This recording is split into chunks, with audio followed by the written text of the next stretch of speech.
ಎಲ್ಲ ನನ್ನ ರೈತ ಬಂಧುಗಳಿಗೆ ನಮಸ್ಕಾರ.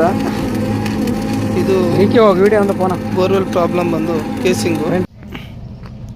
ಕೇಸಿಂಗ್ ಬಂದು ನೋಡಿ ಯಾವ ಥರ ಆಗಿದೆ ಅಂತ ನೀವೇ ನೋಡ್ಬೋದು.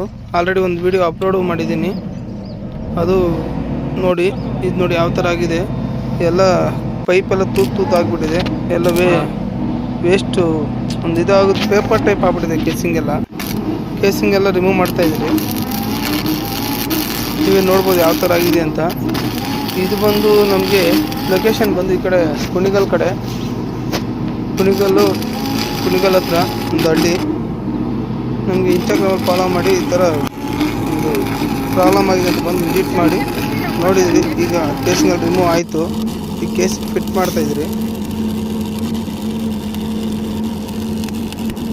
ಆದಷ್ಟು ರೈತರಿಗೆ ಅನುಕೂಲ ಆಗಲಿ ಅಂತ ನಾವು ಒಂದು ವಿಡಿಯೋ ಇದು ಮಾಡ್ತಾರೆ. ಆದಷ್ಟು ಶೇರ್ ಮಾಡಿ, ಲೈಕ್ ಮಾಡಿ. ನೋಡಿ ನಮಗೆ ಒಳಗಡೆ ಪ್ರಾಬ್ಲಮ್ಮು ಬಂದಿದೆ. ಕೇಬಲ್ ಇತ್ತು ಒಳಗಡೆ, ಎಲ್ಲ ಕೇಬಲ್ಲು ತೆಗೆದಿದ್ದೀರಿ.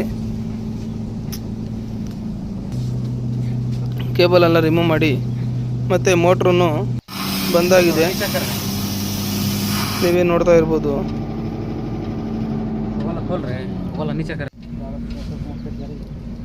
ಆದಷ್ಟು SLM ಬೋರ್ವೆಲ್ಗೆ ಸಪೋರ್ಟ್ ಮಾಡಿ, ಲೈಕ್ ಮಾಡಿ, ಶೇರ್ ಮಾಡಿ.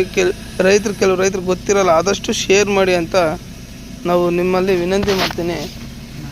ಆದಷ್ಟು ಶೇರ್ ಮಾಡಿ. ಕೆಲವು ರೈತರು ಗೊತ್ತಿರಲ್ಲ, ಈ ಥರ ಪ್ರಾಬ್ಲಮ್ ಆಗಿದ್ರೆ ಈಗ ಜೀಪು ಟ್ರ್ಯಾಕ್ಟ್ರ್ ತೊಗೊಂಬಂದು ಟ್ರೈ ಮಾಡಿದ್ರೆ ಕೆಲವು ಬರೋಲ್ಲ. ಈಗ ಇದು ಅಷ್ಟೇ, ಎಷ್ಟು ಟ್ರೈ ಮಾಡಿದ್ರು ಬಂದು ಮತ್ತೆ ನಮಗೆ ಒಂದು ಕನ್ಫರ್ಮ್ ಮಾಡಿ ಬಂದ ಮೇಲೆ ನಾವು ಬಂದು ಕೆಲಸ ಮಾಡಿಕೊಟ್ಟಿದ್ದೀರಿ, ಸಕ್ಸಸ್ ಆಗಿದೆ. ಈ ಥರ ಆದಷ್ಟು ಕೆಲವು ರೈತರು ಗೊತ್ತಿರಲ್ಲ, ಆದಷ್ಟು ನೀವು ಶೇರ್ ಮಾಡಿದ್ರೆ ಕೆಲವು ರೈತರು ಗೊತ್ತಾಗುತ್ತೆ. ಅವರು ಈ ಥರ ಇದೆ ಬಂದು ಮಾಡ್ಬೋದು. ಇನ್ನೊಂದು ಬೋರ್ ಕೊಡ್ಸಿದ್ರು ಆಗುತ್ತೋ ಇಲ್ವೋ ಗೊತ್ತಿಲ್ಲ. ಇರೋ ಬೋರ್ನ ಉಳಿಸ್ಕೋಬೋದು ನಾವು, ತೊಂದರೆ ಇಲ್ದಿರ ಆರಾಮಾಗಿ, ಸಮಸ್ಯೆ ಏನೂ ಆಗಲ್ಲ. ಆದಷ್ಟು ರೈತರು ಶೇರ್ ಮಾಡಿ ಅಂತ, ಶೇರ್ ಮಾಡಿದಷ್ಟು ನಮಗೆ ಅನುಕೂಲ ಆಗುತ್ತೆ.